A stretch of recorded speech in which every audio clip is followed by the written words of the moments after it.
this.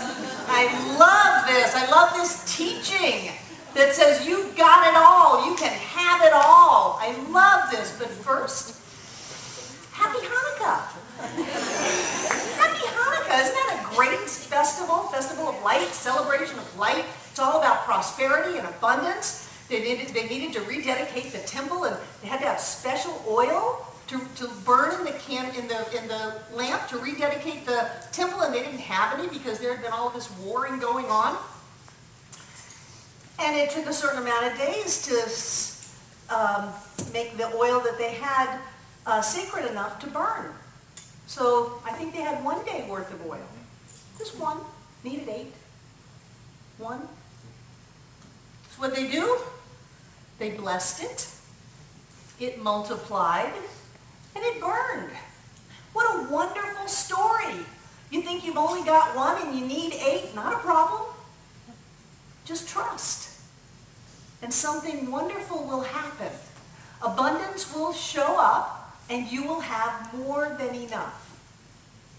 It's a wonderful celebration. There's also a celebration going on right now of Bodhi Day, which is the day supposedly that the Buddha sat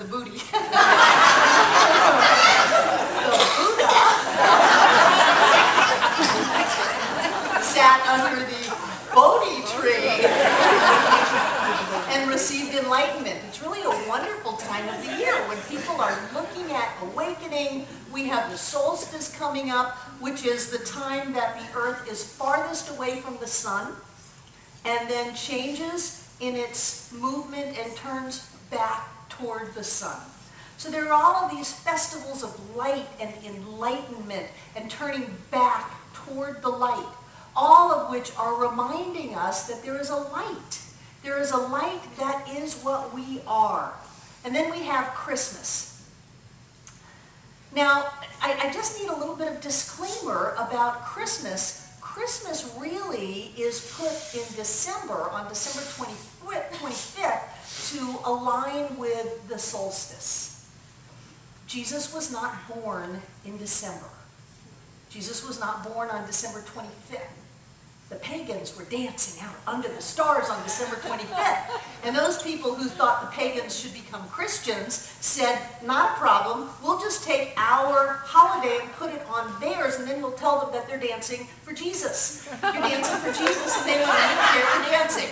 They're having a good time, and they're dancing, and it kind of caught on, and so now we do Christmas on December 25th. But really, that's all there is to it. Whenever the call came out for the people to be counted, it would have gone out in the spring and the summer. It would not have gone out in the winter. You don't gather people out of their houses to make long journeys in the winter. And so here we are looking at this whole idea of Christmas, and I look at it, I just have to fess up, I always look at these things skeptically.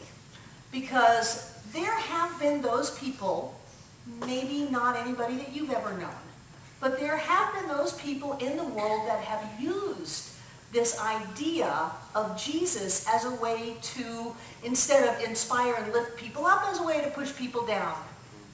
And so I'm always a little bit hesitant, and I'm always a little bit skeptical of all of this. Because when we look at this whole idea of Christmas, if it's not about opening up to the light that shines through us and lifting the whole world up, peace on earth, goodwill to men, joy to the world, that's all great. But if it doesn't come across that way, then I'm not that keen on it. And so that brings me to one of my pet ideas. And it often comes up when someone asks me, and a lot of times I'm just giving the address. That's all I'm doing. What is your address? Well, our address here is 2 Science of Mind Way. What? Number 2 could be a destination. 2, you're going to Science of Mind Way. That's our address here. That's what our address is. Number 2, Science of Mind Way. My house is number 1, Science of Mind Way. It just is which side of the driveway you're on. You know, you're either out or even. And so there often is a conversation. And part of the conversation usually goes like this. Well, what is science of mind? Well, it's a philosophy that says that God is all that there is and that each and every one of us is a manifestation of the divine energy of spirit and that we are a positive, creative, spiritual being manifesting our lives through the power of our thought and our word and our feelings and our intentions. Try to say it just about that fast. And usually what the person says is, well, are you Christian? And I always says, well, that depends. It depends on what you mean by that. If you mean, do we believe that Jesus lived? Well, you know, there are some books that said there were 12 crucified saviors before Jesus. But if you mean, do we believe in the teachings of Jesus? Absolutely. Well, do you believe that Jesus is the Son of God? Yes, but I believe that we are all sons and daughters of the living God. As Meister Eckhart said, the eternal is forever begatting the only begotten, and he is begatting him in you and in me now. Well, do you believe that Jesus died for your sins? No. No. Do you believe that you need to be saved? No. Because salvation is an inside job. And that brings us to one of these tenets of our teaching, that nobody can do it for us. Nobody can save us. Nobody can condemn us. Nobody can make our lives better. Nobody can take anything away. It's all about us. It's all about that experience of who we are and what we are willing to do with it. And I know that there are a lot of people still looking for their Savior.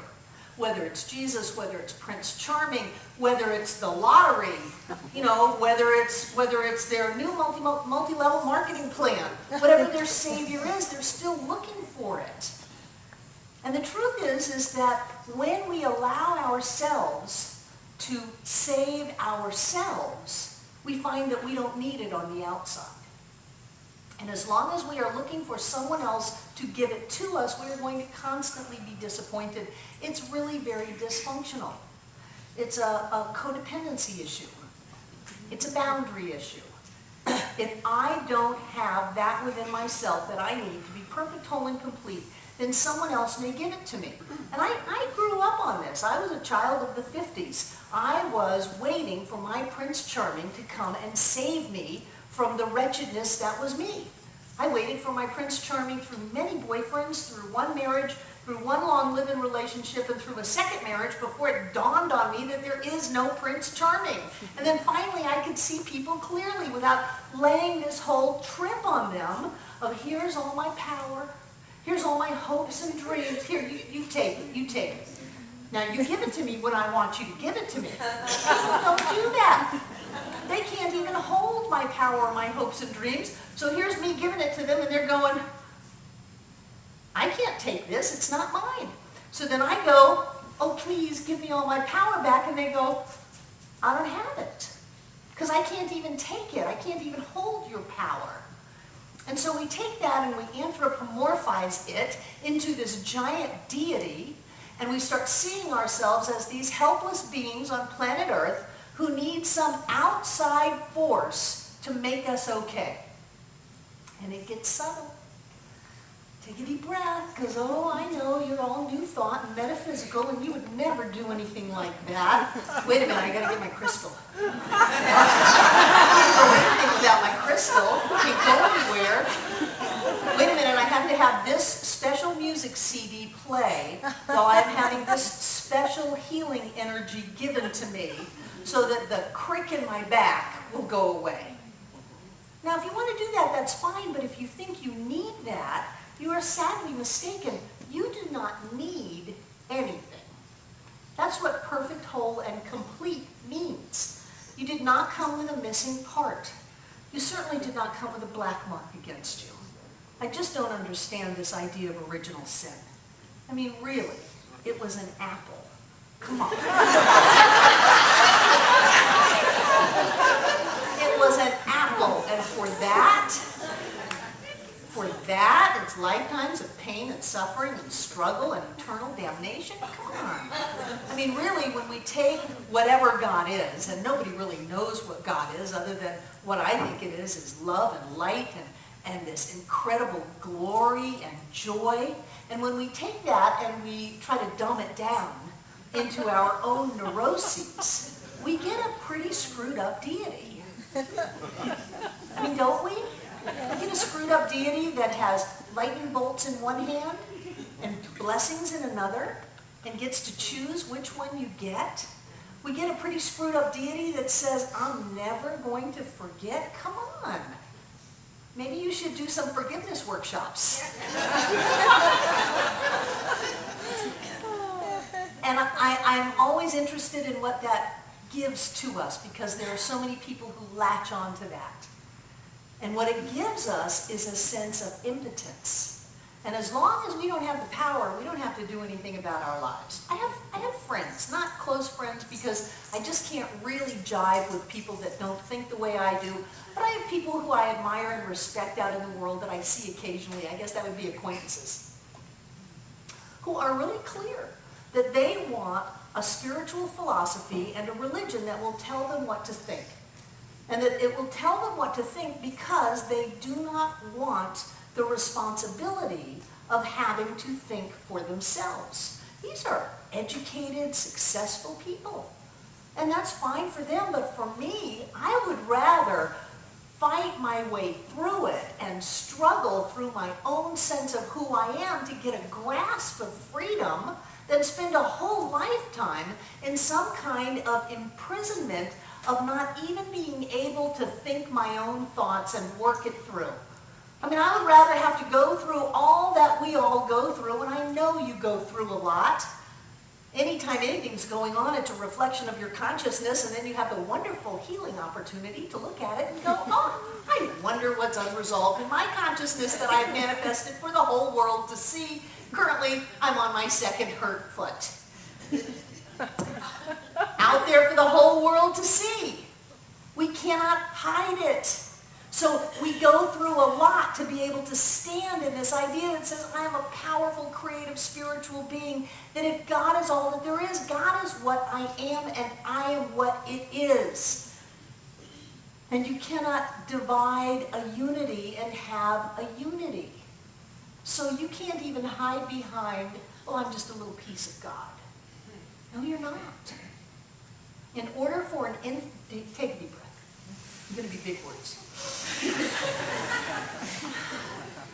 In order for an infinite to exist, it must exist in its totality at every point simultaneously. Now that's just math. In order for an infinite to exist, all of the infinite must exist at the point of view in its completeness, and in the point of view in its completeness, and in the point of view in its completeness all at the same time. Boom! That's why we can't figure out what God is. It's too big for our brains. That's just in physical form. What other dimensions are there? I don't know, but it just goes on and on and on. And so here you are saying, I'm a powerful spiritual being. I want to lose the right to sing the blues. I want to clean myself up and open up and embrace all that was ever meant to be. Well, that means you have to give up the idea that something can save you. That means that you must give up the idea that something can hurt you. It's all two sides of the same coin.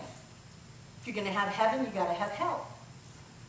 Even Pope John Paul, before he died, said heaven and hell are states of consciousness. And then if you want to use the teachings of Jesus, well, let's use what he really said. He said, if they ask you where heaven is, and you say it's in the sky, then the birds will precede you. If you say it's in the sea, the fish will get there first. If you say it's on the land, then the animals will be there first. The kingdom of heaven is within you. Salvation is an inside job. Nobody has ever done anything to us. And I know that that challenges decades of therapy. Nobody's ever done anything to us. We have always manifested our consciousness. Sometimes in very interesting ways that we choose to no longer do. Great. But no one has ever done anything to us, and no one can take anything from us. Your power is yours. Your light is yours. Your clarity is yours. It's a matter of opening up to that which is in you. Robert Browning said, truth lies within ourselves. It takes no rise from outward things, whate'er you may believe.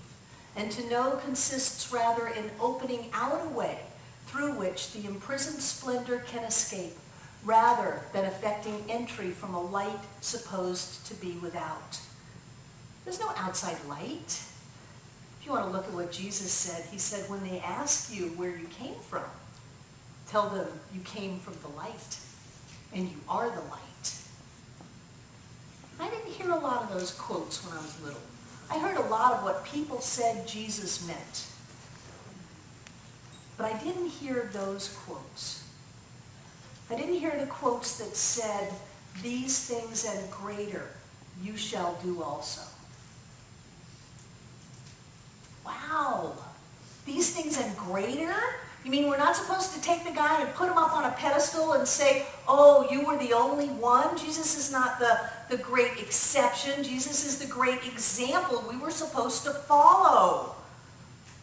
But sometimes it's easier to sit back and say, oh no, he was special. The Buddha was special. Those enlightened beings, they were special. They're different from me. I don't really have to do anything because I don't really want to do anything. Of course we do. What do you think we're here for? We're here to move consciousness, to move energy. And if there's something blocking us, then it's our job to bust through it. Not to say, oh, this is my block. Well, I guess I'll build a monument to it. This is my block. This is why I can't be who I come here to be and do what I was supposed to do. I'm just going to sit down. No. If we have a block, it is our job to bust through it. And that means we have to look at ourselves. That means we have to look at every idea that says we are not powerful, that we are not glorious beings of light and love. What is it? And if it's something other than that, it's a lie. It's a lie. So stop living the lie. Stop living the lie. The only thing to do is to stand spiritually straight and tall, hold your head high, be all that you were meant to be in the army. Just do it, Nike. That's the only choice you have. And this is permeating more and more out into the world. Many of you know I have a love for television. I have an addiction to television, which is why I turned my cable off. However, I did not say I would not watch TV. I just would not plug it into my vein and sit there with my giant screen TV being fed to me. So I was in my office the other day on my computer watching The Big Bang. Powerful Big Bang. How many of you know who Chuck Lorre is? Chuck Lorre wrote for Roseanne. He wrote for, currently he's writing for 2.5 Men and The Big Bang and Mike and Molly, and he's just been this big influence in Hollywood. Television affects consciousness. We can see that when we've got catastrophes and disasters being aired, or elections being aired 24 hours a day. It affects the consciousness of this country, and this country affects the consciousness of the world, because we are all connected. And so Chuck Lorre has this thing that he does at the end of his television shows called a vanity note. And I like to freeze my TV and read his comic humor. One of the things that he said that I really loved was, be grateful that you have an inefficient government. Efficient governments tend to have armies marching down the road, and then bad things happen. So be grateful that we have an inefficient government and that we waste money. Money wasted in government is money well spent, because we do not want an efficient government. And I thought that's a different take on things. And then last week I read this, and I want to share it with you. I've been told that if you change your mind, you change the world, or at least the way you experience it. Let's take a moment to examine that. The presumption is, if you thought the world was a hostile, ugly place filled with awful people doing awful things, that is what you'd see. Your mind would naturally seek out confirmation for its preconceived ideas, e.g., if you're intent on buying a red car and you go about your day, you'll see lots of red cars. If, however, you were able to sincerely change your mind and see that we are all God in drag, that we are the conscious aspects of a perfect universe which had to create us so we could bear witness and stand in awe before its loving magnificence, then that is the soul-shaking reality you'd be greeted with each and every moment of each and every day. In other words, it is entirely our choice as to what kind of world we live in. With a simple decision, we can suffer in the darkness or play in the light. We can be angry, frightened, and enslaved, or loving, joyous, and free. I know, it's a toughie.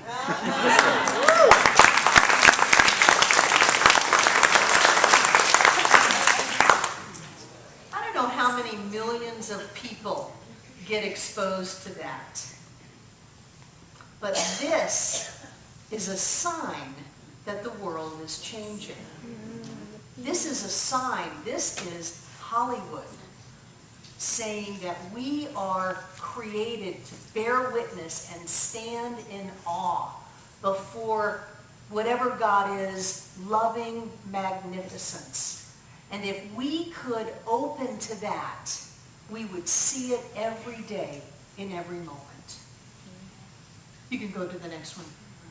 I don't know about you, but I am willing to do whatever I need to do to embrace that sense of salvation within myself. Not even salvation, because that brings up the idea of salvage. I'm not salvage. I'm not some old metal on a scrap heap that needs to be saved. I am a powerful being of light and love. Sometimes I am more aware of it than others, but I am committed to allow that which I am to come forward.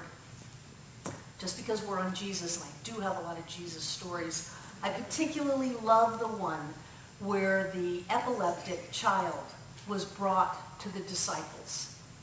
And the disciples could not, they said in certain translations of the Bible, keep in mind the King James Version of the Bible has been translated over 360 times. The disciples could not cast out the devils. It wasn't devils, the kid was an epileptic. And they brought the child to Jesus and said, we can't do anything. And the father said, please help my son. Sometimes he falls into the fire in these fits. Sometimes he falls into the water in these fits. He really needs to be helped. And Jesus turned around and looked at his disciples who were playing small and playing safe, saying, well, we can't do anything about this. This is not our problem. You fix it. You're the special one.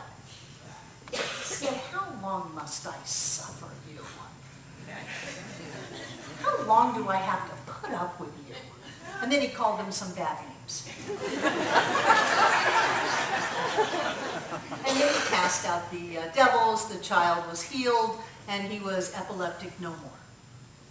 And he said to his disciples, if you had but the faith of a grain of mustard seed, you would say to that mountain, move, and it would move. I want that faith. I want that faith in me, not in somebody else. I want that faith in me, not in the economy or politics or structures or anything outside of me. I want that faith in me, the tiniest fleck of faith, that there is a loving, magnificent idea that had to show up as us so that we could stand in awe of us. That's what we get when we open up just a little bit.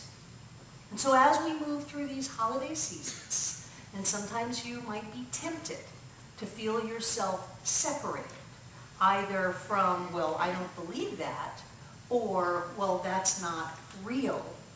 Take it into your heart. Take it into your soul. And know that whatever is being celebrated on the outside is a reflection of who you are. That whatever God is, God showed up as you. The eternal is forever begatting the only begotten. You are that child of the divine in form as you. But we can't even separate and say, well, I'm just a child, because in order for the infinite to exist, it must exist in its totality at every point simultaneously. You're not a part of God. You're not a part of something. You are all of it.